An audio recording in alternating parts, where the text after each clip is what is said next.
প্রিয় শিক্ষার্থী বন্ধুরা, আশা করি তোমরা সকলেই ভালো আছো। তো আজকের এই ক্লাসে তোমাদের সকলকে স্বাগত জানাই।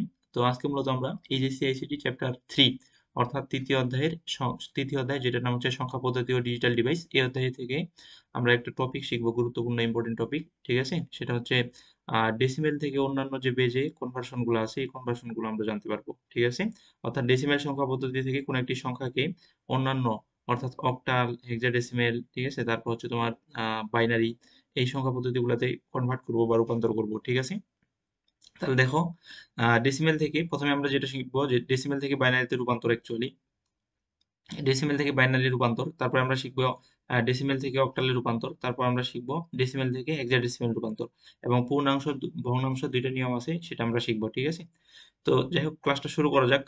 তাহলে প্রথমে আমরা চলে আসি যে সংখ্যা পদ্ধতির রূপান্তর আসলে অ্যাকচুয়ালি কি। এটা আমাদের একটু বুঝতে হবে যে সংখ্যা পদ্ধতির রূপান্তর আসলে বলতে কি বোঝায়। ঠিক আছে, যে কোনো সংখ্যাকে এক সংখ্যা থেকে অন্য একটি সংখ্যা পদ্ধতিতে অন্য সংখ্যা পদ্ধতিতে রূপান্তর করাকে বলা হয় সংখ্যা পদ্ধতির রূপান্তর।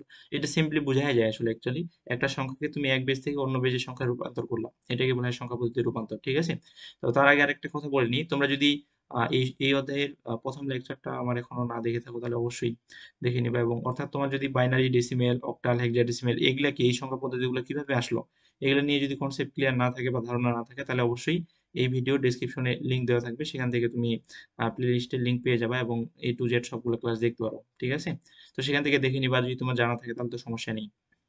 তাহলে যাই হোক, তাহলে আমরা জানলাম যে সংখ্যা পদ্ধতি রূপান্তর মানে একটা সংখ্যা পদ্ধতি, একটা সংখ্যাকে কোনো একটি সংখ্যা পদ্ধতি থেকে অন্য একটা সংখ্যা পদ্ধতিতে রূপান্তর করে হচ্ছে সংখ্যা পদ্ধতি রূপান্তর। তাহলে দেখো, আমরা কিন্তু স্থানিক সংখ্যা পদ্ধতি বা পজিশনাল যেটা সংখ্যা পদ্ধতি, এই পজিশনাল সংখ্যা পদ্ধতি আমরা জানি যে চার ধরনের বা চার প্রকার জেনারেলি। ঠিক আছে, তো যেটা হচ্ছে ডেসিমেল, এই যে ডেসিমেল, তারপর হচ্ছে তোমার বাইনারি, তারপর হচ্ছে অক্টাল, হেক্সাডেসিমেল, এই চার প্রকার। তো এখন আমরা যে কোনো একটা সংখ্যাকে ডেসিমেল থেকে চাইলে কি বাইনারিতে কনভার্ট করার প্রয়োজন হইতে পারে আমাদের। ঠিক আছে, বা ডেসিমেল থেকে বাইনারিতে কনভার্ট করতে পারি। আবার এমনও হইতে পারে যে একটা ডেসিমেল সংখ্যাকে হেক্সাডেসিমেলে কনভার্ট করতে হইলো, বা এমনও প্রয়োজন হইলো যে ডেসিমেল থেকে অক্টালে কনভার্ট করতে হইলো।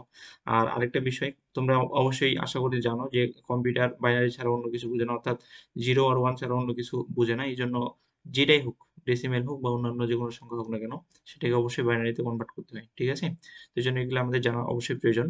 তো তাহলে দেখো, একটা সংখ্যা পদ্ধতি থেকে যে কোনো সংখ্যা পদ্ধতিতে রূপান্তরটাই আমরা এখানে শিখবো অ্যাকচুয়ালি, এবং এটা হচ্ছে সংখ্যা পদ্ধতির রূপান্তর। ঠিক আছে, তো প্রথমত আমি তোমাদের বলি যে এই রূপান্তরগুলো আমি মূলত তিনটা রুলে বিভক্ত করছি এখানে। ঠিক আছে, তোমাদের বইয়ে একটু বিভিন্নভাবে দেওয়া থাকতে পারে, সমস্যা নেই। ঠিক আছে, তবে আমি তিনটা রুলের মধ্যে বলা যায় সবকিছু কভার করব। ঠিক আছে, তো আজকে আমরা যেটা আলোচনা করবো সেটা হচ্ছে রুল 1। ঠিক আছে, রুল 1 এর, এই যে রুল 1 এর মধ্যে কি কি পড়ে, যে ডেসিমেল থেকে একটা সংখ্যাকে ডেসিমেল থেকে আমরা বাইনারি, অক্টাল, হেক্সাডেসিমেল সংখ্যা পদ্ধতিতে রূপান্তর করব। অর্থাৎ 10 বেস থেকে 8 2 বেস। ঠিক আছে, 10 বেস থেকে বাইনারি মানে কিন্তু 2 বেস, তারপর অক্টাল হচ্ছে 8 বেস, তারপর হচ্ছে হেক্সাডেসিমেল মানে কি 16 বেস। তো এই বেসগুলোতে আমরা কনভার্ট করব 10 বেস থেকে। ঠিক আছে, এদিকে 10 বেস আমরা বলতে পারি, এটা হচ্ছে 10 বেস। তো 10 বেস থেকে এই বেসগুলোতে কনভার্ট করব আজকের রুলে বা আজকের এই ক্লাসে। জেনারেলি এই রুলটা আমরা শিখবো, তিনটা ক্লাসে তিনটা রুল শিখবো, তিনটা রুল শিখলে তোমার ক্লিয়ার। তারপর এই অধ্যায়ের পরবর্তীতে থাকবে তোমার দুইয়ের পরিপূরক। ঠিক আছে, বাইনারি যোগ বিয়োগ এগুলা থাকবে, হেক্সাডেসিমেল যোগ বিয়োগ, অক্টাল, ডেসিমেল যোগ বিয়োগ, এগুলো জানলেই তোমার এই অধ্যায় ক্লিয়ার। তো যাই হোক, দেখতে থাকো। ঠিক আছে, একটু ভালো মতো বোঝার জন্য অবশ্যই মনোযোগ দিয়ে দেখো। আর যেখানে কোনো জায়গায় যদি বুঝতে না পারো, সেইটা একটু আর একটু ভিডিওটা দেখবা আরেকবার করে, ওই ওই জায়গাটা, তাহলে বুঝতে পারবো ক্লিয়ারলি। তো রুল 1 এ আমরা এগুলো শিখবো, ডেসিমেল থেকে বাইনারি, অক্টাল, হেক্সাডেসিমেল। তারপর রুল 2 তে আমরা শিখবো বাইনারি, অক্টাল, হেক্সাডেসিমেল থেকে আমরা ডেসিমেলে কিভাবে কনভার্ট করতে পারি। ঠিক আছে, তারপর রুল 2 এটা যাবে, এটা পরবর্তী ক্লাসে পাবো তোমরা। তারপর রুল 3 যেটা আছে, রুল 3 তে অক্টাল, হেক্সাডেসিমেল থেকে আমরা কিভাবে বাইনারিতে কনভার্ট করতে পারি। একই সাথে আমরা অক্টাল থেকে হেক্সাডেসিমেল বা হেক্সাডেসিমেল থেকে অক্টাল কিভাবে কনভার্ট করতে পারি সেটা শিখবো। এবং সেখানে অবশ্যই আমাদের বাইনারি যে সংখ্যা পদ্ধতি আছে তার সহায়তা লাগবে। ঠিক আছে, সেটা আমরা পরে জানতে পারবো। তো যাই হোক, পরবর্তীতে চলে আসি আমরা রুল 1 এ।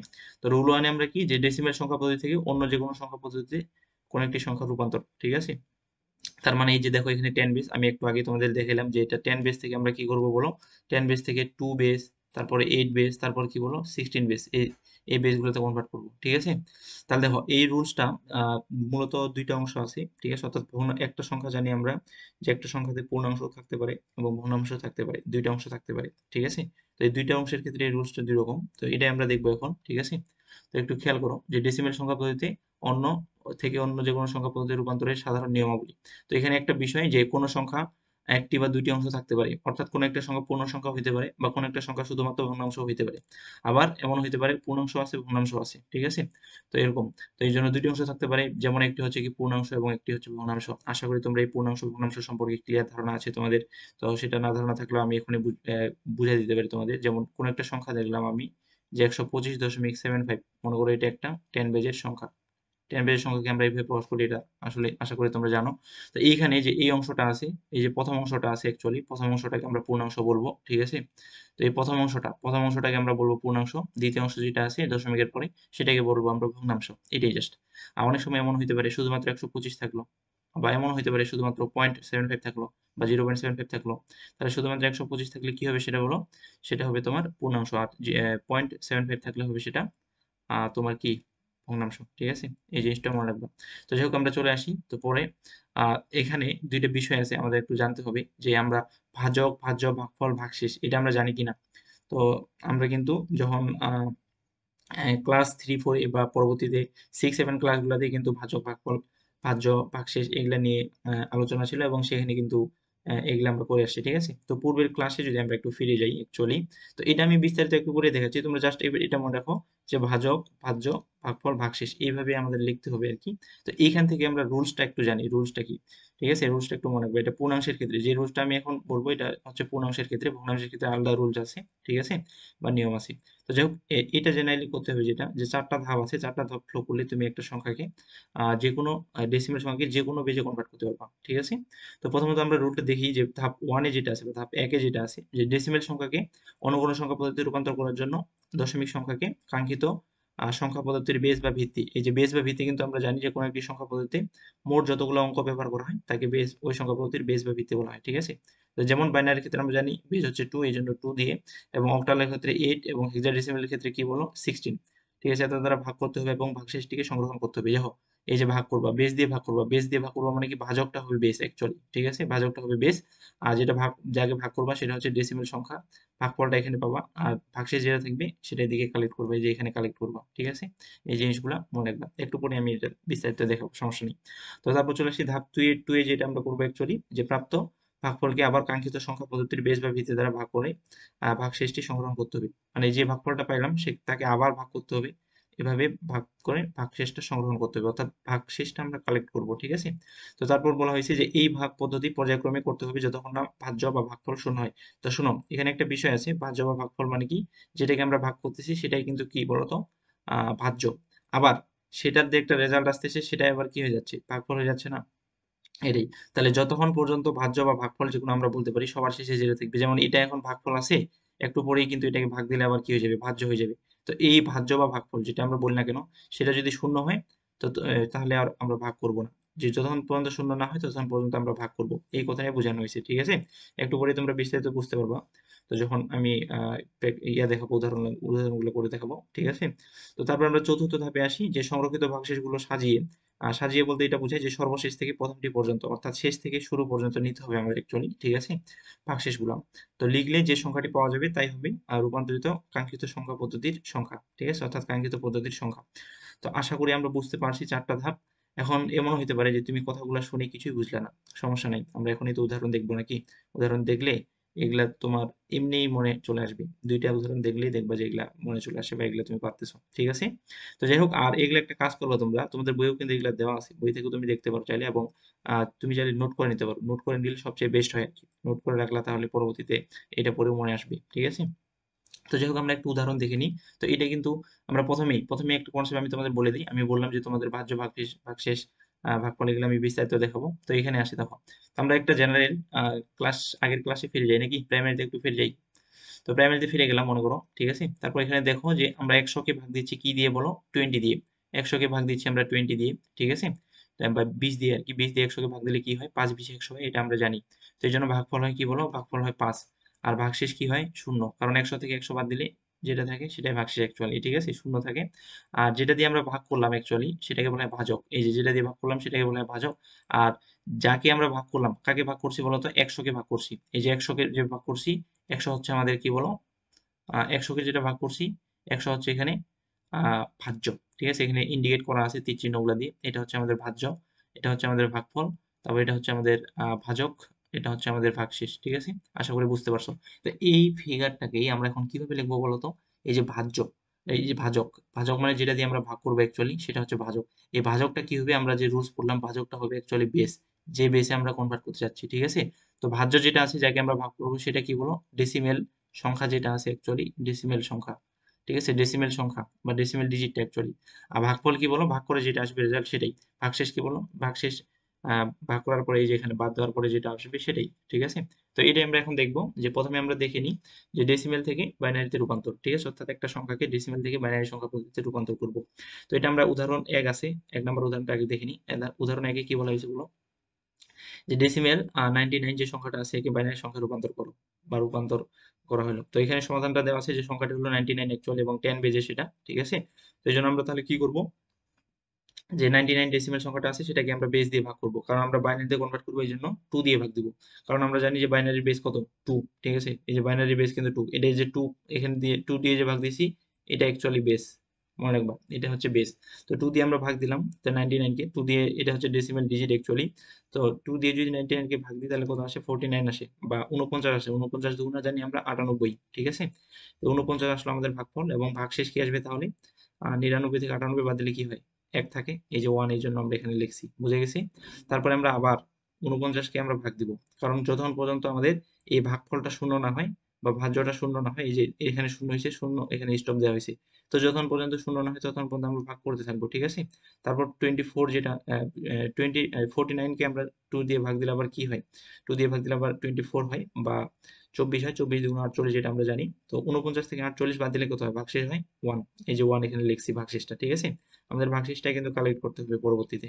তো তারপরে আমরা কি 2 দিয়ে 24 কে আবার ভাগ দিলাম। 24 কে ভাগ দিলে আমরা 12 12 দুগুণে 24 হয়, এটা আমরা জানি। তো এই জন্য আমরা 12 এখানে লিখছি এবং ভাগশেষ আমাদের কি হয়? শূন্য হয়। কারণ 24 থেকে 24 বাদ দিলে কি হয়? যেহেতু আমরা 24 পাইলাম ভাগশেষ শূন্য হয়, এই জন্য শূন্য, ঠিক আছে? তারপর আমরা কি করলাম? 2 দিয়ে 6 কে ভাগ দিলাম। আমি একটা শুধু দেখাই তোমাদের, 2 দিয়ে যদি আমরা কি 6 কে ভাগ দিই তাহলে কি হয়? 3 দুগুণা 6 হয় না? তো 3 দুগুণা 6 হয়, এই জন্য ভাগফল 3। আর ভাগশেষ কি হবে বলো? 6 থেকে 6 বাদ দিলে শূন্য হবে।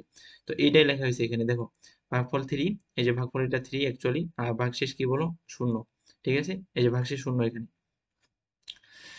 ঠিক আছে? এটা তো আগের আগের শূন্য, তো এটা শূন্য আগের, এইটা এখন 6 এর ভাগশেষ শূন্য আর কি। তো পরবর্তীতে অনুরূপে 3 কে আবার 2 দিয়ে ভাগ দিলে কি হয়? 1 হয়। 2 একে 2 হয়। তো 2 একে 2 এই জন্য ভাগফল হবে 1 এবং কি বলো? 3 থেকে 2 বাদ দিলে কত হয়? 1 হয়। তো এই জন্য আমরা এখানে 1 লিখছি, ঠিক আছে? তারপরে আবার 1 কে যদি আমরা 2 দিয়ে ভাগ দিই, এখনো কিন্তু আমাদের ভাগফলটা শূন্য হয় না 1 পর্যন্ত আসা পর্যন্ত। এই জন্য আমরা আবার ভাগ দিলাম, ঠিক আছে? তো 1 কে যদি 2 দ্বারা ভাগ দিই আমরা তাহলে কি হয় বলো? আমরা 1 কে 2 দ্বারা ভাগ করতে পারি না অ্যাকচুয়ালি, ঠিক আছে? কারণ ভাগ করলে আমাদের দশমিক সংখ্যা চলে আসবে, কিন্তু এখানে পূর্ণ সংখ্যার ক্ষেত্রে তোমাকে দশমিক নেওয়া যাবে না। দশমিক যেহেতু নেওয়া যাবে না এই জন্য কি এখানে আমাদের ভাগফল আসবে শূন্য, ঠিক আছে? মানে পূর্ণ সংখ্যা যেহেতু করতেছি আমাদের পূর্ণ সংখ্যায় তো আসবে, তাই না? তো এই জন্য ভাগফল আমাদের আসলো শূন্য এবং ভাগশেষ আসবে আমাদের কি বলো? 1। তো এখানে একটা বিষয়, একটা ইম্পর্টেন্ট পয়েন্ট, যে আমরা কেন এইভাবে আসলে ভাগ দিলাম, এই কনসেপ্টটা তো আমাদের একটু জানা প্রয়োজন, তাই না? আমরা হুদায় তো আমরা ভাগ দিতে পারি না। তো যাই হোক, কেন আমরা ভাগ দিলাম সেটা আমাদের জানতে হবে অ্যাকচুয়ালি। তো এখন আমি একটু কনসেপ্ট তোমাদের বলি, যে আমরা জানি বাইনারিতে শুধুমাত্র বাইনারিতে কি বলো? বাইনারিতে 0 আর 1 এই দুইটা ডিজিট ব্যবহার করা হয় এবং এই দুইটা ডিজিটকে বিট বলা হয়। অর্থাৎ আমরা জানি যে বাইনারিতে যে সংখ্যাগুলো গঠিত হয় সেখানে শুধু 0 আর 1 থাকে। 0 আর 1 ছাড়া অন্য কোনো ডিজিট থাকবে না, ঠিক আছে?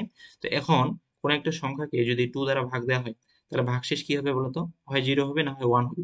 কখনো কিন্তু ওই 0 বা 1 এর উপরে কোনো কিছু সংখ্যাতে যাবে না সে, ঠিক আছে? অর্থাৎ 2 যাবে না কখনো এবং 2 এর উপরে কোনো সংখ্যাতেই যাবে না। তো যেহেতু আমাদের 0 আর 1 এই দুইটাই শুধু বাইনারিতে এক্সিস্ট করে বা এই দুইটাই শুধু বাইনারিতে প্রয়োজন, তো এই জন্যই আমরা কি করলাম বলো? ও এই 2 দিয়ে ভাগ দিলাম যেন আমাদের 0 আর 1 আসে। তো এই জন্য এখানে ভাগ দেওয়া হয়েছে। অনুরূপে অক্টাল যেটা আছে, অক্টালের ক্ষেত্রে সেম নিয়ম আর কি। 8 দিয়ে ভাগ দিলে কি হয়? আমরা জানি যে অক্টালে 0 থেকে 7 পর্যন্ত থাকে। তো 8 দিয়ে ভাগ দিলে কি হয় বলো? আমাদের 7 পর্যন্ত যেকোনো একটা ভাগশেষ আসতে পারে, ঠিক আছে? 0 থেকে 7 পর্যন্ত যেকোনো আসতে পারে। তো এই জন্য আমরা 8 দিয়ে ভাগ দিয়ে ভাগশেষ কালেক্ট করি, সেটা আমি একটু পরে উদাহরণ হিসেবে দেখাচ্ছি। তারপর আমরা যদি কি করি? 16 দিয়ে ভাগ দিই। 16 দিয়ে ভাগ দিলে কি হবে? ভাগশেষ আসবে 0 থেকে 15 এর মধ্যে যেকোনো একটা সংখ্যা, ঠিক আছে? তো এটাই তো। আর 16 এ তো কি 16 বেজে হচ্ছে কি তোমার হেক্সাডেসিমালে কি বলতো? 0 থেকে 15 এর মধ্যেই সংখ্যাগুলাই তো তার মৌলিক সংখ্যা, তাই না? তো যেখানে মূলত 10 থেকে 14 15 পর্যন্ত আমাদের কি আছে? প্রতীক আছে আরকি। যাই হোক, সেটা আমরা দেখবো একটু পরেই। তো এখন দেখো, এখানে একটা বিষয়, ভাগশেষগুলো আমাদের কালেক্ট করতে হবে এবং নিচ থেকে উপরের দিকে কালেক্ট করতে হবে, এটা মনে রাখবা। কারণ নিচের বিটটাকে বলা হয় মোস্ট সিগনিফিক্যান্ট বিট, উপরের বিটটাকে বলা হয় লিস্ট সিগনিফিক্যান্ট বিট, ঠিক আছে? তো এই জন্য এটাকে সংক্ষেপে বলা হয়, নিচেরটাকে সংক্ষেপে বলা হয় এমএসবি আর উপরেরটাকে বলা হয় এলএসবি। এই যে এমএসবি এলএসবি, ঠিক আছে। তো এর ফুল ফর্মটা আমি বলে দিলাম, এবং এর বাংলাটা যদি আমরা বলি তাহলে এটা নিচের গুলোকে বলা হয় জেনারেলি অধিক গুরুত্বপূর্ণ অঙ্ক বা সবচেয়ে বেশি গুরুত্বপূর্ণ অঙ্ক আর কি। আর উপরে গুলাকে বলা হয় অ্যাকচুয়ালি বিট। এখানে যেহেতু আমরা অঙ্ক বলবো আমরা যে বিট বলবো যে সবচেয়ে গুরুত্বপূর্ণ বিট, ঠিক আছে। আর উপরে গুলাতে বলবো আমরা সবচেয়ে কম গুরুত্বপূর্ণ বিট, ঠিক আছে, বা কম গুরুত্বের বিট আর কি। তো এখন আমরা কি করবো যে নিচ থেকে উপরের দিকে সংখ্যাগুলোকে লিখলেই প্রদত্ত বাইনারি সংখ্যাটা পেয়ে যাবো। তো এই যে দেখো এখানে অ্যান্সারটা দেওয়া আছে যে কত বলো, 99। 99 10 বেজে যেটা, সেটাকে আমরা জাস্ট নিচ থেকে লিখলাম যে প্রথমে 1, তারপরে 1, এই যে 1 1 লিখলাম, তারপরে তিনটা জিরো আছে, তিনটা জিরো লিখলাম, তারপরে কি আছে বলো, 1 1 আছে, 1 1 লিখলাম, ঠিক আছে। তো এটা দিয়ে আমরা বেস দিয়ে দিলাম, অর্থাৎ বলতে পারি যে এই 99 যে সংখ্যাটা আছে 98 এর বাইনারি, 99 ডেসিমেলের বাইনারি হচ্ছে এই সংখ্যাটাই, ঠিক আছে। আশা করি তোমরা এটা বুঝতে পারছো, আশা করি তোমরা এটা বুঝতে পারছো। তো এটা তোমরা একটু অবশ্যই খাতায় লিখে নিবা। তো আমি যদি আরেকটা উদাহরণ দেখাই, সাপোজ বাইনারির একটা উদাহরণ দেখাইলাম মনে করো, আরেকটা উদাহরণ এখানে দিয়ে দিলাম, ঠিক আছে। তো আমি একটা ছোট সংখ্যা দেখে আর কি, একটু হিসাব নিকাশে যেন সিম্পল হয় আর কি। তো যাই হোক একটা সংখ্যা দিলাম যেটা হচ্ছে 15 মনে করো। তো 15 কে তাহলে আমরা কি করব, বাইনারিতে কনভার্ট করব। বা প্রশ্নটা যদি আমি বলি, একটু প্রশ্নটা তাহলে তোমাদের লিখে দিই এখানে, যে 15 যেটা আছে 10 বেজে, 10 বেজ থেকে আমাদের কনভার্ট করতে হবে আসলে 2 বেজে, ঠিক আছে 3। তাহলে 15 কে আমরা কি করব বলো, 2 দিয়ে ভাগ দিব, কারণ 2 দিয়ে ভাগ দিব, কারণ 2 বেজে আমরা কনভার্ট করব। তাহলে 2 দিয়ে ভাগ দিলে কি হবে বলো, 15 কত হবে, কত কত, 7 7 দুগুণা 14 বা 7 হবে ভাগফল। এই যে ভাগফল 7 এবং ভাগশেষ কি বলো 1, কারণ 14 থেকে 1 বাদ দিলে কত হয়, 15 হয়। 15 থেকে 14 বাদ দিলে কত হয়, 14, 15 থেকে 14 বাদ দিলে 1 হয়, এই জন্য 1টা লিখলাম, ঠিক আছে। তো যাই হোক তারপর আমরা কি করবো, আবার 2 দিয়ে ভাগ দিব, ভাগ দিলে কত হয়, আহ, আমরা জানি 3 দুগুণা 6 হয়, এই জন্য এখানে 3 হবে। আর ভাগশেষ হবে কি বলো 1, কারণ 3 দুগুণা 6, 7 থেকে 6 বাদ দিলে কত হবে, 1 হবে, এই জন্য 1, ঠিক আছে। তারপর আমরা কি করবো বলো, আবার 2 দ্বারা ভাগ দিব, কারণ এখন আমাদের ভাগফল শূন্য হয় নাই, ঠিক আছে। তো এই জন্য আবার 2 দিয়ে ভাগ দিলে 2 একে 2 হয়, এই জন্য কি হবে বলো 1 হবে। আর এদিকে ভাগশেষ কি হবে বলো 1 হবে, কারণ 2 একে 2, ঠিক আছে, 2 একে 2। আচ্ছা আমি একটু এটা ইয়ে করি, একটু উপরে দেখাই তোমাদের। আচ্ছা, কারণ হচ্ছে 2 একে 2 অ্যাকচুয়ালি, 2 একে 2 এর জন্য ভাগফল হবে 1, ঠিক আছে। এবং 3 থেকে 2 বাদ দিলে কত হয়, 1 হয়, এই জন্য ভাগশেষ এখানে 1, ঠিক আছে। তো এখন আমরা কি করবো বলো, একে আরো 2 দ্বারা ভাগ দিব। 2 দ্বারা ভাগ করলে এবার কি হবে বলো, 1 যেহেতু 1 কে 2 দ্বারা ভাগ যাবে না, এই জন্য শূন্য হবে। আর এখানে কি বলো, ভাগশেষ হবে আমাদের 1, ঠিক আছে। কারণ এটা বুঝতে পারতেছো যে 1 কে 2 দ্বারা ভাগ যাবে না, এই জন্য ভাগশেষ 1 ই থাকবে। তো এখন জাস্ট নিচ থেকে উপরের দিকে, নিচের বিটটা যেহেতু এমএসবি, উপরের বিটটা যেহেতু এলএসবি, তো এই জন্য আমরা জাস্ট নিচ থেকে উপর থেকে নিলেই যে সংখ্যাটা পাই সেটা হবে অ্যান্সার। অর্থাৎ এইভাবে আমরা লিখতে পারি যে 15 যেটা 10 বেজে ইকুয়াল টু লিখতে পারি কি 4টা 1, ঠিক আছে। নিচ থেকে নিচ্ছি আমরা যে 1 1 1 1, 4টা 1। এটাই হচ্ছে আমাদের মূলত প্রদত্ত, অর্থাৎ 15 10 বেজের সমমান বাইনারি ভ্যালু, ঠিক আছে। এটাই আশা করি তোমরা বুঝতে পারছো এটা, এবং পরবর্তী উদাহরণে আমরা চলে যাই।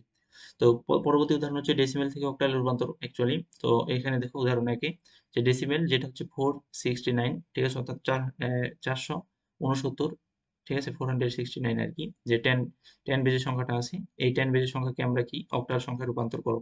তো দেখো সংখ্যাটি হলো কত বলো, 469। তো এটাই। তো জাস্ট আমরা কি অক্টালে যেহেতু কনভার্ট করবো, তার মানে আমরা কি করবো বলো, 8 দিয়ে ভাগ দিব, 8 দিয়ে ভাগ দিয়ে দিলাম, ঠিক আছে। 58, ভাগফল আসে আমাদের 58 এবং ভাগশে আসে আমাদের 5, ঠিক আছে। পরবর্তীতে আবার একে আমরা 8 দিয়ে ভাগ দিলাম, এবং আমরা জানি যে 7 8 56 56 হয়, এই জন্য আমরা 7 লিখছি ভাগফল, এবং 58 থেকে যদি 56 বাদ দিই তাহলে 2 হয়, এই জন্য ভাগশেষটা এখানে লিখছি, ঠিক আছে।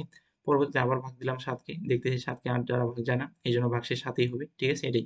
তো জাস্ট আমরা কি শেষ নিচ থেকে উপরের দিকে ডিজিট গুলো কালেক্ট করলাম, কালেক্ট করলে হয়ে যাবে, ঠিক আছে। তো এই জন্য নিচের বিটটাকে আমরা একটু আগে দেখলাম, এটাকে বলা হয় এমএসবি।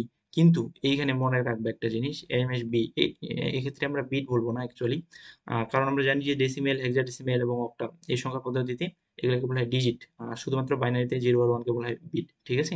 তো এই জন্য নিচেরটা আমরা বলবো অ্যাকচুয়ালি এমএসডি, উপরেরটা বলবো আমরা এলএসডি, ঠিক আছে, এই জিনিসটা লিখতে পারো। তো যাই হোক যে সংখ্যাটা আমরা কালেক্ট করলাম অ্যাকচুয়ালি, তাহলে আমাদের হবে কি, যতএব 469 যেটা 10 বেজে ইকুয়াল টু 725, নিচ থেকে উপরের দিকে নিলাম, ঠিক আছে, 8 বেজে। আশা করি তোমরা এটা বুঝতে পারছো। ঠিক আগে নিয়মে আর কি, জাস্ট এখানে আমরা 8 দিয়ে ভাগ দিচ্ছি, ওইখানে আমরা 2 দিয়ে ভাগ দিচ্ছিলাম, এখানে আমরা কি 8 দিয়ে ভাগ দিচ্ছি। তো অনুরূপে আরেকটা উদাহরণ আছে এখানে দেখো, যেটা হচ্ছে ডেসিমেল থেকে হেক্সাডেসিমেল সংখ্যায় রূপান্তর। তো যেটা হচ্ছে ডেসিমেল 850 কে হেক্সাডেসিমেল সংখ্যায় রূপান্তর করো। তো জাস্ট কি 850 কে আমরা কি দিয়ে ভাগ দেবো বলো, 16 দিয়ে ভাগ দেবো। তাহলে 16 ইন্টু 53 করলে 53 ভাগফল আসে আর কি, ঠিক আছে। 53 করলে মূলত এটা 853 আসে অ্যাকচুয়ালি, এরকম একটা সংখ্যা। তো এই জন্য 848 আসে আর কি, 848 আসে, ঠিক আছে। 848 থেকে যদি, তাহলে আমরা 850 থেকে 848 বিয়োগ করলে 2 আসে, এই জন্য 2 এখানে আছে। তারপরে আমাদের পরবর্তীতে 16 দিয়ে ভাগ করলাম, আরো 3 16 48 হয় আমরা জানি। তো 3 16 48 এর জন্য ভাগফল শূন্য, 3 হইলো। আর ভাগশেষ হবে কি, 53 থেকে যদি 48 বাদ দিই তাহলে 50, 5। তো যাই হোক, তারপরে আমরা কি আবার ভাগ দিলাম, ঠিক আছে। তো ভাগ দিলাম, তারপর আমাদের ভাগফল কি আসলো, আমাদের 0 আসলো, ঠিক আছে। কারণ আমরা 3 কে 16 দিয়ে ভাগ করতে পারি না অ্যাকচুয়ালি। এবং আমাদের এখানে কি ভাগশেষ আমাদের আসে 3। তো এটাই, ঠিক আছে। পরবর্তীতে আমরা জাস্ট দেখতেছি যে এখানে ভাগফলটা শূন্য হয়ে গেছে, বা আমাদের ভাজ্যটা শূন্য হয়ে গেছে, এই জন্য আমরা আর ভাগ করবো না, এখান থেকে স্টপ। তো এই জন্য পরবর্তীতে লিখতে পারি অতএব 850, যেটা 10 বেজে, 10 বেজ থেকে আমরা 16 বেজে কনভার্ট করলে হয় 352। এটাই জাস্ট অ্যান্সার। আশা করি তোমরা বুঝতে পারছো। আর এখানেও নিচের গুলাকে বলা হয় এমএসডি, উপরের বিটগুলোকে বলা হয় মূলত কি বলো, এলএসডি। এটা আমরা বলতে পারি, ঠিক আছে। আশা করি তোমরা বুঝতে পারছো এটা। তো যাই হোক, পরবর্তীতে কিন্তু হোমওয়ার্কও দেওয়া থাকবে, অবশ্যই তোমরা খাতায় তুলে নিবে এবং ভালোমতো বুঝবা, এবং শেষে হোমওয়ার্ক দেওয়া থাকবে, ঠিক আছে। এই জিনিসটা মাথায় রাখবা। তো যাই হোক, পরবর্তীতে আমরা চলে যাই। পরবর্তীতে আমরা এখন চলে আসি ভগ্নাংশের ক্ষেত্রে। আশা করি তোমরা পূর্ণাংশের ক্ষেত্রে নিয়মটা বুঝতে পারছো, এবং দুই একটা প্র্যাকটিস করলে, নিজে নিজে প্র্যাকটিস করলে বা হোমওয়ার্কগুলো প্র্যাকটিস করলে দেখবা যে তোমার অটোমেটিকলি সেগুলো মনে আছে। রুলসগুলো মুখস্থ করতে হবে না, অটোমেটিকলি মনে থাকবে টেকনিকটা, ঠিক আছে। আর যদি এখনো ভালো মতো না বুঝতে পারো, তাহলে একটু একটু সামনে গিয়ে আবার সেই ভিডিওটা দেখো, সেই অংশটা। তো যাই হোক, এখন আমরা চলে আসি কি বলো, যে ভগ্নাংশের ক্ষেত্রে নিয়মাবলী, অর্থাৎ কোন একটা ভগ্নাংশ, যেটা হচ্ছে কোন একটা ডেসিমেল সংখ্যাকে যদি আমরা অন্যান্য বেজে কনভার্ট করতে পারি, তাহলে সেটা যদি ভগ্নাংশ হয় সেই ডেসিমেল সংখ্যাটা, তাহলে সেটা আমরা কি করবো অ্যাকচুয়ালি। তাহলে এখানে আমাদের 4টা ধাপ আছে আগের মতোই। তো যে হচ্ছে যে যে ডেসিমেল ভগ্নাংশকে রূপান্তর করতে হবে, তাকে কাঙ্ক্ষিত সংখ্যা পদ্ধতির বেস বা ভিত্তি দ্বারা ভাগ করতে হবে। অর্থাৎ বাইনারির ক্ষেত্রে 2, অক্টালের ক্ষেত্রে 8, এবং হেক্সাডেসিমালের ক্ষেত্রে কি বলো, 16, ঠিক আছে। এটা দ্বারা গুণ করতে হবে আর কি, ঠিক আছে। বেস বা ভিত্তি দ্বারা গুণ করতে হবে, এই জিনিসটা মনে রাখবো। এর আগে আমরা কি করছিলাম, ভাগ করছিলাম, ঠিক আছে। এবারে কিন্তু গুণ করতে হবে। এর আগে ছিল পূর্ণ সংখ্যা, এই জন্য ভাগ করছিলাম অ্যাকচুয়ালি। এবার আমাদের কি ভগ্নাংশ সংখ্যা, এটাতে আমাদের গুণ করতে হবে, এই জিনিসটা মাথায় রাখবা। তারপর গুণ করার পর গুণফলের পূর্ণাংশটিকে সংগ্রহ করতে হবে, অর্থাৎ গুণ করার পর যে পূর্ণাংশ আসবে সেটাকে শুধু কালেক্ট করতে হবে বা সংগ্রহ করতে হবে, ঠিক আছে। তো যদি পূর্ণাংশ না থাকে, তাহলে শূন্য সংগ্রহ করতে হবে, এই জিনিসটা মাথায় রাখবা, ঠিক আছে। তো এবং ধাপ 2 এ যেটা করতে হবে, ধাপ 2 এ যে সর্বশেষ প্রাপ্ত গুণফলের ভগ্নাংশকে, পূর্ণ সংখ্যাটিকে নয়, শুধুমাত্র ভগ্নাংশকে, মানে অর্থাৎ দশমিকের পরের অংশ সেটাকে, ঠিক আছে। এই যে এটা মনে রাখবা, শুধুমাত্র ভগ্নাংশকে। আবার কাঙ্ক্ষিত সংখ্যা পদ্ধতির বেস বা ভিত্তি দ্বারা গুণ করতে হবে, এবং প্রাপ্ত গুণফলের পূর্ণাংশটিকে সংগ্রহ করতে হবে, এই জিনিসটা মাথায় রাখবা। তো তারপরে কি করতে হবে, 3 নাম্বার ধাপে, যে এইভাবে প্রাপ্ত ভগ্নাংশের গুণ চালিয়ে যেতে হবে। পুনঃ মানে পুনরায় আর কি, ঠিক আছে। বারবার কয়েকবার আমরা গুণ চালাবো।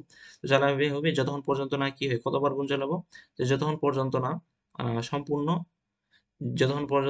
সম্পূর্ণ ভগ্নাংশ শূন্য হয় বা শূন্যতে পরিণত হয়। বা আমরা এটাকে বলতে পারি এরকম, যে যতক্ষণ পর্যন্ত না টোটাল সংখ্যাটাই পূর্ণ হয় বা পূর্ণ সংখ্যা হয়, ঠিক আছে। এই জিনিসটা আমরা বলতে পারি।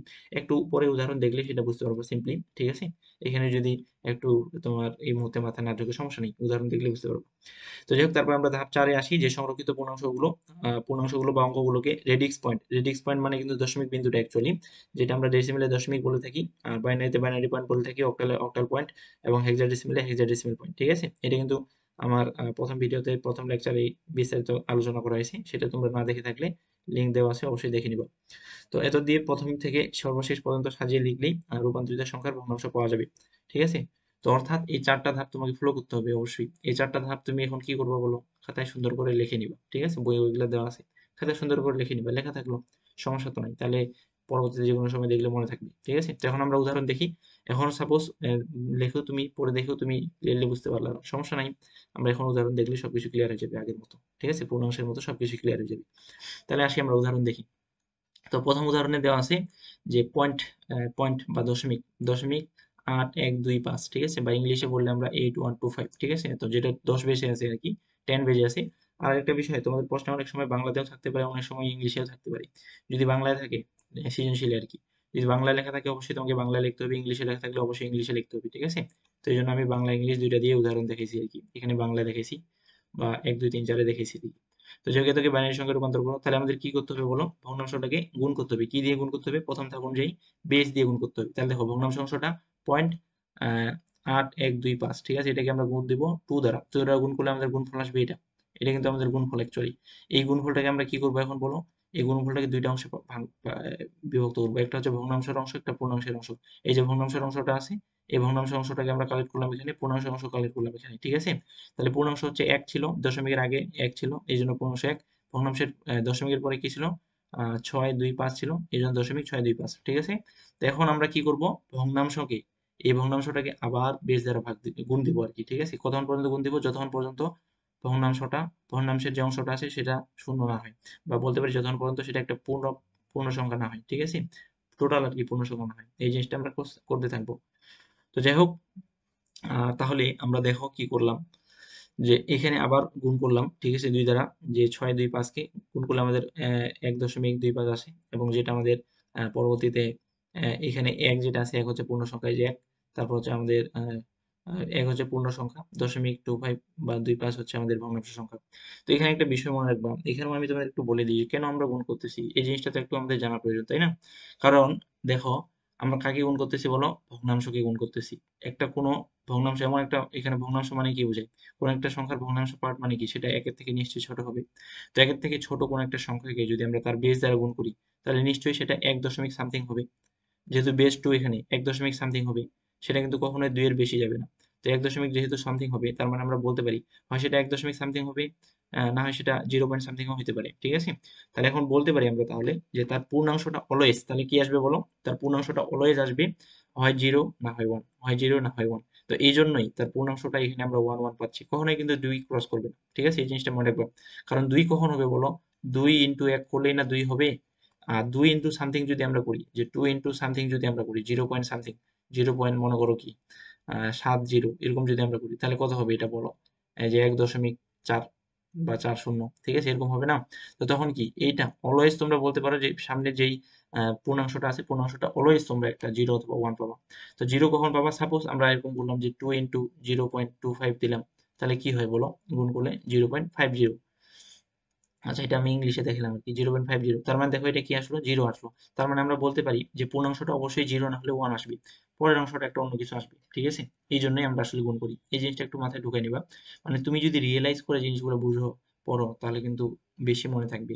মুখস্থ না করে এইভাবে রিয়েলাইজ করো যদি, ইন্টারেস্টিং লাগবে এবং মনে থাকবে, ঠিক আছে। তো যাই হোক, সেই কাজটা আমরা করলাম অ্যাকচুয়ালি। তারপর আমরা আবার আমরা কি করলাম দেখতেছি আমরা, এখানে ভগ্নাংশের অংশ 0.25 কে আমরা কি করলাম, 2 দিয়ে গুণ দিলাম, গুণ দিয়ে আসে আমাদের 50 বা 0.50, ঠিক আছে। তো 50 এখন দেখতেছি আমরা এখানে ভগ্নাংশ শুধু আছে এবং পূর্ণাংশ নাই, পূর্ণাংশ যেহেতু নাই বা পূর্ণাংশ 0 অ্যাকচুয়ালি বলতে পারি, তো এই জন্য আমরা এখানে 0 নেওয়া হয়েছে, এই জিনিসটা কিন্তু মাথায় রাখবে।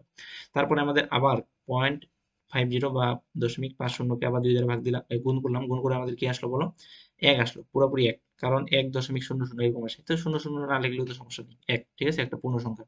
এখন আমরা বলতে পারি ভগ্নাংশের অংশ 0 এবং পূর্ণাংশ হচ্ছে কি 1, ঠিক আছে। আশা করি তোমরা বুঝতে পারছো। আমরা ভগ্নাংশ এখানে শূন্য পেয়ে গেছি, পূর্ণ সংখ্যা একটা পেয়ে গেছি, বা পূর্ণাংশ আমরা পেয়ে গেছি কত, 1 পাইছি। তো এই জন্য আমরা বলতে পারি এই পর্যন্ত আমরা স্টপ দিব। তোমার রুলসে বা স্টেপগুলোতে লেখা ছিল আসলে, যতক্ষণ পর্যন্ত সেটা একটা পূর্ণ সংখ্যা না হয় বা ভগ্নাংশটা শূন্য না হয়, ততক্ষণ পর্যন্ত এই কাজটা করতে হবে। তো এই জন্য ফলাফল কোনরূপে আমাদের চলে আসছে, জাস্ট এখন মনে রাখবা, এর আগে কিন্তু আমরা কি করছিলাম, যখন আমরা ভাগ দিয়েছিলাম তখন কিন্তু নিচ থেকে উপরের দিকে নিয়েছিলাম সংখ্যাগুলোকে, ঠিক আছে, বা বিটগুলোকে। তো এবার আমরা কি করব, উপর থেকে নিচ থেকে নিব, এই জিনিসটা মনে রাখবা। উপরেরটা হচ্ছে আমাদের এমএসবি বলা যায়, ঠিক আছে, আর নিচেরটাকে বলা হয় এলএসবি, এই জিনিসটা মনে রাখবা। তো এই জন্য উপর থেকে নিচের দিকে নিতে হয়, ঠিক আছে। এই যে এখানে বলা হয়েছে সর্বোচ্চ গুরুত্বের অঙ্ক এবং সর্বনিম্ন গুরুত্বের অঙ্ক, ঠিক আছে, এই জিনিসটা মনে রাখবা। তো এই জন্য ফলাফল আমরা লিখলাম অ্যাকচুয়ালি, যে এখানে ডেসিমাল সংখ্যাটা আছে 0.8125, এবং যেটা আমরা বাইনারিতে কনভার্ট করলে হবে 0.1101, ঠিক আছে, এটাই। আশা করি তোমরা এটা ক্লিয়ারলি বুঝতে পারছো। এখন আরেকটা উদাহরণ এখানে আছে, এটা দেখে আরো একটা ক্লিয়ার হইতে পারবা। যেমনও তো হইতে পারে কোন একটা সংখ্যাকে গুণ করলাম, ঠিক আছে, কিন্তু কখনোই পূর্ণ সংখ্যা আসলো না, এমনও তো হইতে পারে। বা মানে সম্পূর্ণটাই পূর্ণ সংখ্যা আসলো না, বা ভগ্নাংশটা 0 0 হইলো না, বা শূন্য হইলো না, এমনও তো হইতে পারে, তাই না? সেই কেসটা নিয়ে এখানে আলোচনা করা হবে। তাহলে তুমি কি করবে তখন?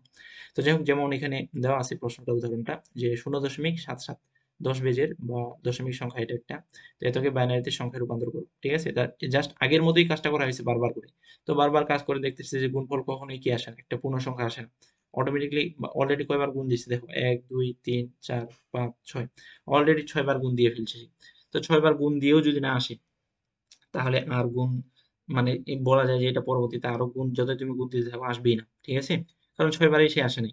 জেনারেলি 4-5 বার গুণ দিয়েও যদি না আসে তাহলে সে কখনোই আসে না আরকি। ঠিক আছে? কখনোই পূর্ণ সংখ্যা আসে না। তো এইজন্য 4-5 বার তুমি গুণ দিবা। গুণ দিয়েও যদি না আসে, পূর্ণ সংখ্যা না আসে বা ভগ্নাংশ অংশটা 0 না হয় তাহলে সেখানে স্টপ। সেখানে স্টপ। ঠিক আছে? স্টপ এবং কি ওইখান থেকে তুমি লিখবা ডট দিতে হবে তোমাকে পরবর্তীতে সংখ্যাগুলোতে। কারণ এইভাবে আসলে চলতেই থাকবে। ঠিক আছে? কারণ এখানে পূর্ণ সংখ্যা কখনোই আসবে না। অনেক সময় একটা সংখ্যা দেখো না যে সাপোজ কোন একটা সংখ্যা ভাগটা করলে দেখবা যে সাপোজ তুমি এইটাই ভাগ দাও ক্যালকুলেটরের চাপে যে তোমার 100 কে যদি 3 দ্বারা ভাগ দাও তাহলে আসবে কি 33.333333 চলতে আছে 33 অনেকগুলো। এটা একটা পূর্ণ সংখ্যা মানে এই যে শেষে হবে না অ্যাকচুয়ালি। ঠিক আছে? পৌনঃপুনিক এটাকে বলা হয় অ্যাকচুয়ালি আবার। তো যাই হোক এটা আসবে না আরকি। তো যাই হোক এইজন্য সেটা পূর্ণ সংখ্যা যেহেতু আসবে না তারকে আর গুণ দিয়ে লাভ নেই। তো এইজন্য ওই পর্যন্ত স্টপ। আর এইখানেই আগের মতোই কাজটা করা হয়েছে এজন্য জাস্ট সংখ্যাটাকে লেখা হয়েছে। উপরে থেকে জানি আমরা এমএসবি বলা হয় এখানে। নিচের থেকে বলা হয় কি বলো? এলএসবি। এটা তোমরা মনে রাখবা। ঠিক আছে? এবং উপর থেকে নিচের দিকে যদি আমরা লিখি তাহলে হয় কি? জাস্ট 0.77 বেজে যেটা আছে যে 110001 এই যে 110001 ঠিক আছে? এবং পরবর্তীতে দেখো এখানে ডট দেওয়া হয়েছে। এই জিনিসটা মাথায় রাখবা। ঠিক আছে? অনেক সময় এগুলো কিন্তু স্টুডেন্ট গুলো ভুল করে। ডট অবশ্যই দিবা। তো ডট এখানে তুমি 4-5 ডিজিট নিতে পারো। এখানে 6 ডিজিট যদিও নিছে 4-5 ডিজিট নিলেও হবে। ঠিক আছে? এভাবে ডট দিয়ে প্রকাশ করতে হবে। আশা করি তোমরা রুলসটা বুঝতে পারছো এটা। আরো আমরা উদাহরণ দেখব। তো যাই হোক অনুরূপে এখানে ডেসিমেলের ক্ষেত্রে ডেসিমেল এতকে অক্টালে কনভার্ট করো এরকম আছে ডেসিমেল 0.04687 10 বেজের যেটা আছে এটাকে তুমি অক্টালে রূপান্তর করে এটা আছে এটা খুব সিম্পল এখানে দেখো যে সংখ্যাটা হলো এটা তো এটা সংখ্যাটাকে জাস্ট 8 দিয়ে গুণ করছে কারণ কি এবার আমরা কিসে কনভার্ট করবো বলো 8 বেজে কনভার্ট করবো বা অক্টালে কনভার্ট করবো ঠিক আছে কারণ এই যে এটা কিন্তু বেস অ্যাকচুয়ালি 8 যেটা আছে এটা হচ্ছে বেস এইটাই হচ্ছে বেস এটা হচ্ছে বেস ঠিক আছে বেস দিয়ে আমরা গুণ করতেছি এই জিনিসটা মাথায় রাখবা ঠিক আছে তো গুণ করলাম আমরা দেখতেছি গুণ করার ক্ষেত্রে পূর্ণাংশ আসে আমাদের কি 0 এটা যদি গুণ করো তাহলে 0.375 আসবে এই জন্য পূর্ণাংশ 0 এবং আমাদের ভগ্নাংশের অংশ আছে 0.375 ঠিক আছে বা 0.375 এভাবে লিখতে পারো তুমি সমস্যা নেই এর আগে যেভাবে লিখলাম সেভাবে তুমি লিখতে পারো সমস্যা নেই সেখানে লিখলে একটু একটা পার্ট বেশি লিখতে হচ্ছে এখানে এভাবে লিখলেও হবে কোনো সমস্যা নেই ঠিক আছে তোমাদের বই আরো অন্যভাবে দেওয়া থাকতে পারে সমস্যা নেই একই বিষয় আর কি আচ্ছা করে নাও লেখা থাকতে পারে তো যাই হোক তারপরে আমরা কি করলাম 0.375 কে 8 দিয়ে আবার গুণ করলাম গুণ করলে এরকম চলে আসে আমাদের 3.00 বা পূর্ণাংশ একটা চলে আসে অর্থাৎ 3 আসে আর কি তো 3 যেহেতু আসে ভগ্নাংশ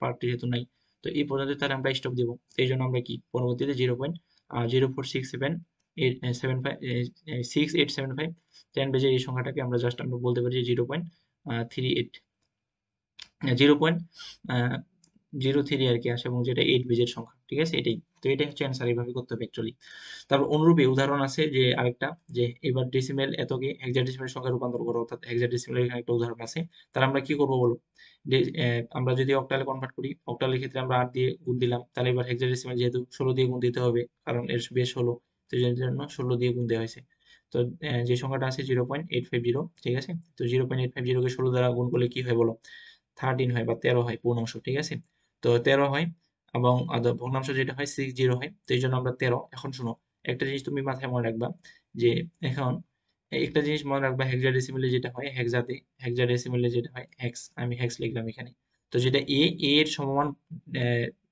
তোমার ডেসিমেল ভ্যালু হচ্ছে 10 অ্যাকচুয়ালি ঠিক আছে বি এর সমমান ডেসিমেল ভ্যালু হচ্ছে কি বলো 11 সি এর সমমান হচ্ছে কি 12 তারপর ডি এর সমমান কি বলো 13 ঠিক আছে ই এর সমমান কি বলো 14 এফ এর সমমান কি বলো এখানে আমি একটু ছোট করে দেখাচ্ছি 15 তো যেহেতু আমরা কি পাইছি বলো 13 পাইছি তো 13 কিন্তু লেখা যাবে না সেটাকে কি লিখতে হবে বলো ডি লিখতে হবে তো এই জন্য এখানে দেখো ব্র্যাকেটে ডি লেখা আছে বুঝে গেছে এই জিনিসটা মাথায় রাখবা এবং ভগ্নাংশ এটা আসে আবার কি করলাম আমরা এই ভগ্নাংশের অংশটাকে আবার কি করলাম 16 দিয়ে গুণ দিলাম যখন পর্যন্ত কি হয় সেটা একটা এমন না আসে যে যখন পর্যন্ত ভগ্নাংশের অংশটা শূন্য শূন্য না আসে তখন পর্যন্ত গুণ দিতে থাকবো তাহলে এবার আমাদের 9 আসলো 9.60 আসলো ঠিক আছে আমরা আবার এই যে এখানে পূর্ণাংশ কালেক্ট করলাম আবার আমরা 0.60 কে 16 দিয়ে গুণ দিলাম বেস দিয়ে তারপর আমাদের পূর্ণাংশ 9 আসলো এবং ভগ্নাংশটা কি আসলো 0.60 আসলো তো দেখতেছি যে এভাবে আসতেছে না তো তিনবার এখানে দিছি তিনবার দিলেই পরবর্তীতেও আসবে না আর কি ঠিক আছে কারণ কি আগের অংশটাই তো আসে তাই না আমাদের এর আগে তো 0.60 আসে এবং ওটা পেয়ে তো আমরা 9 পয়েন্ট সামথিং পেলাম এটাকে যদি আবার গুণ করি তাহলে তো আবার সেটাই পাবো তার মানে ওরকমই আবার পাবো তো এই জন্য আমরা এখানে ডট দিয়ে দিতে পারি বা তোমরা চাইলে আরেকটা বের করতে পারো তো এই জন্য এটা লেখা হয়েছে এখানে যে পয়েন্ট 0.850 ঠিক আছে যেটা 10 বেজে কনভার্ট করলে হয় 0.D99 ডট দিয়ে দিছে ঠিক আছে যেটা 16 বেজ আশা করি তোমরা এটা বুঝতে পারছো। পরবর্তীতে আরো উদাহরণ দেখি আমরা। তো দেখো এখানে এখন এমন একটা সংখ্যা হতে পারে যেখানে পূর্ণাংশ আছে ভগ্নাংশ আছে। যেহেতু আমরা আলাদা করে পূর্ণাংশ শিখলাম, আলাদা করে ভগ্নাংশ শিখলাম, তো এই জন্য এটা আমরা সহজে অ্যান্সার করতে পারবো। ঠিক আছে, এখন একটা সংখ্যাতে পূর্ণাংশ ভগ্নাংশ আছে সেটা আমরা কিভাবে করতে পারি সেই জিনিসটা আমরা এখন দেখবো। তো একটা সংখ্যা আছে ডেসিমেল, যেটা হচ্ছে 311.32 10 বেস। তো 10 বেসে দেওয়া আছে, ঠিক আছে, এতকে অক্টাল সংখ্যায় রূপান্তর করো। তাহলে এটার জন্য কি পূর্ণাংশের ক্ষেত্রে একটা বের করতে হবে, ভগ্নাংশের ক্ষেত্রে একটা বের করতে হবে, বুঝা গেছে? তো জাস্ট এই জন্য পূর্ণাংশের পার্টটাকে আলাদা করে লিখে, যেটা 311 আছে এটা আলাদা করে লিখে এটা বের করছি আগের নিয়মেই কিন্তু, ঠিক আছে, মনে রাখবা আগের নিয়মেই। এবং নিজেরটাকে বলা হয় কি এমএসবি, এই জিনিসটা মনে রাখবা। উপরেরটাকে কি বলা হয় এলএসবি। আচ্ছা বি না, এখানে ডি বলবো আমরা, ডিজিট, ঠিক আছে। এখানে আমরা ডিজিট বলবো অ্যাকচুয়ালি, এটা বি না দিয়ে আমরা ডি দিব। যেটা বাইনারি ক্ষেত্রে সেটা বি দিব, বিট, ঠিক আছে, এই জিনিসটা মনে রাখবা। ডিজিট আর বিটের মধ্যে গোলমাল লাগাইও না, ঠিক আছে। তো যাই হোক, এগুলো ক্লিয়ার করবো এবং এর আগের ভিডিওতে সবকিছু দেওয়া আছে, চাইলে সেটা দেখতে পারো। তো যাই হোক, তো এইভাবে আমরা পূর্ণাংশ ভগ্নাংশের ক্ষেত্রে দুইটা পার্ট বের করলাম এবং যেটা অ্যান্সার আসে ঠিক এমন। এই যে পূর্ণাংশের ক্ষেত্রে এটা আমরা পাইছি, ভগ্নাংশের ক্ষেত্রে এটা পাইছি, জাস্ট দুইটাকে কম্বিনেশন করে বা দুইটাকে একসাথে কম্বাইন করি, ঠিক আছে, একসাথে লিখলে হয় এরকম 467.2436 ঠিক আছে, 2436 এটাই অ্যান্সার। আশা করি বুঝতে পারছো এটা। অনুরূপে অনুরূপে আরেকটা উদাহরণ দেওয়া আছে যেটা ডেসিমেল, যে 1497.125, যেটা হচ্ছে তোমার 10 বেজে আছে, এতকে হেক্সাডেসিমেল সংখ্যায় রূপান্তর করো। হেক্সাডেসিমেল তার মানে কি 16 দিয়ে ভাগ দিতে হবে এবং পরবর্তীতে 16 দিয়ে গুণ করতে হবে। তো পূর্ণাংশের ক্ষেত্রে 1497 এখানে নিলাম, 16 দিয়ে ভাগ টাগ দিয়ে দেখো এখানে আসে, চলে আসে এটা। এবং এখানে দেখো 13 পাইছি, ভাগফল কিন্তু একটা 13 পাইছি। এই 13 এর কারণে আমরা 13 লিখবো না, কি লিখবো বলো? আমরা লিখবো ডি লিখবো। এই জিনিসটা মাথায় রাখবে। যদি 10 পাইতাম তাহলে কি লিখতাম? ই লিখতাম, ঠিক আছে, এই জিনিসটি। তাহলে আবার ভগ্নাংশের ক্ষেত্রে এই কাজটা করা হয়েছে অ্যাকচুয়ালি। এবং এখানে জাস্ট এইভাবেও কিন্তু তোমরা লিখতে পারো। দেখো এখানে যেমন লিখছি এইভাবেও তোমরা লিখতে পারো, সমস্যা নেই কোনো। এই যে এখানে লিখছি যে পূর্ণাংশ অংশ এদিক, ভগ্নাংশ এদিক, ঠিক আছে, এইভাবেই ক্যালকুলেশনটা করা যায়। তো দেখো ডিরেক্টলি চলে আসে আমাদের পয়েন্ট 2.00 আর কি। তো প্রথমেই চলে আসে আসলে একটা পূর্ণ সংখ্যা, এই জন্য জাস্ট এখানে আমরা 0.125 10 বেজে যেটা 16 বেজে সেটা 0.2 আসে আর কি। টোটাল দুইটাকে কম্বাইন করে আমাদের এটা আসে, ঠিক আছে, 5D9.2। যাই হোক, আশা করি তোমরা বুঝতে পারছো এইভাবে আসলে করতে হবে। আর অবশ্যই তোমরা এগুলা খাতায় লিখে নিবা, ঠিক আছে। তো যাই হোক, তো পরবর্তীতে তোমাদের জন্য হোমওয়ার্ক থাকবে। তোমরা যদি ভালো মতো বুঝে থাকো তাহলে অবশ্যই তোমরা হোমওয়ার্কটা ভালো মতো কমপ্লিট করতে পারবা এবং অবশ্যই তোমরা হোমওয়ার্ক কমপ্লিট করবা, ঠিক আছে। কারণ তুমি যেটা করলা সেটা হইলো কিনা সেটা তো একটা তোমাকে নিজেকে কনফার্ম হইতে হবে বা আত্মবিশ্বাস থাকতে হবে, তাই না, যে হইলো কিনা বা পারলাম কিনা। তো এই জন্য তোমরা অবশ্যই এই হোমওয়ার্কটা করবা। 3টা হোমওয়ার্ক আছে, 3টে করবা এবং কমেন্ট বক্সে, শোনো, হইলো কিনা সেটা কিভাবে শিওর হবা সেটা কমেন্ট বক্সে অবশ্যই আমাকে জানাবা, ঠিক আছে। অর্থাৎ তুমি কমেন্ট করবা এই ভিডিওর নিচে যে এটা আমাদের ডেসিমেলে বাইনারি, যেটা বাইনারি সমান এটা এটা এটা করে তুমি কমেন্ট করলে তো সমস্যা নেই। আর আমি সেটা অ্যান্সার দিয়ে দিব যে সঠিক হয়েছে কিনা বা কোথায় ভুল হয়েছে, ঠিক আছে। তো যাই হোক, আশা করি তোমরা বুঝতে পারছো সবকিছুই। ক্লাসটা আশা করি তোমাদের ভালো লাগছে। তো এতক্ষণ থেকে ভিডিওটা দেখার জন্য ধন্যবাদ জানাই। আর এখনো চ্যানেল যদি সাবস্ক্রাইব না করে থাকো অবশ্যই চ্যানেল সাবস্ক্রাইব করে ফেলবা। আর এইগুলাই কিন্তু শর্টকাট টেকনিকে করা যায় বা আরেকটা টেকনিক আছে আর কি করা যায় সেটা আমরা জানবো পরবর্তীতে। আর এগুলা হচ্ছে তোমার ক্যালকুলেটরে খুব সহজে করা যায় অ্যাকচুয়ালি। ক্যালকুলেটরে তোমরা একটু পরবর্তীতে আমি আরো ভিডিও দিব আর কি, সেই ভিডিওতে তোমরা ক্যালকুলেটর শর্টকাটে কিভাবে করছে সেটা দেখাবো। তো এই হোমওয়ার্ক গুলো অবশ্যই তোমরা কমেন্টে জানাই দিবা যে হয়েছে কিনা, ঠিক আছে। তো এটাই আজকে তাহলে এই পর্যন্ত ছিল। এবং এতক্ষণ থেকে ভিডিওটা দেখার জন্য তোমাকে অনেক ধন্যবাদ জানাই, ঠিক আছে। আর অন্যান্য অধ্যায় যেগুলো আছে, যে তোমাদের হচ্ছে HTML বা অন্যান্য অধ্যায় যে এবং সৃজনশীলগুলো আছে সেগুলোরও প্লেলিস্ট অলরেডি দেওয়া আছে। তো এই জন্য তোমরা আমার চ্যানেলে গিয়ে প্লেলিস্ট সেকশনে গিয়ে সেখান থেকে প্লেলিস্ট থেকে ভিডিওগুলো A to Z সবকিছু দেখতে পারো, ঠিক আছে। এবং আমাদের চ্যানেলের সাথে যুক্তই থাকো। পরবর্তীতে আরো আশা করি আরো ভালো ভালো ভিডিও পাবা, ঠিক আছে। আশা করি ভিডিওটা ভালো লাগছে। তো অবশ্যই তোমার বন্ধুদের সাথে শেয়ার করে দিবা এবং ভিডিওতে একটা লাইক করবে এবং হোমওয়ার্কগুলো কমেন্ট করে দিবা, ঠিক আছে। ওকে, তোমার জন্য শুভকামনা রইলো। ধন্যবাদ।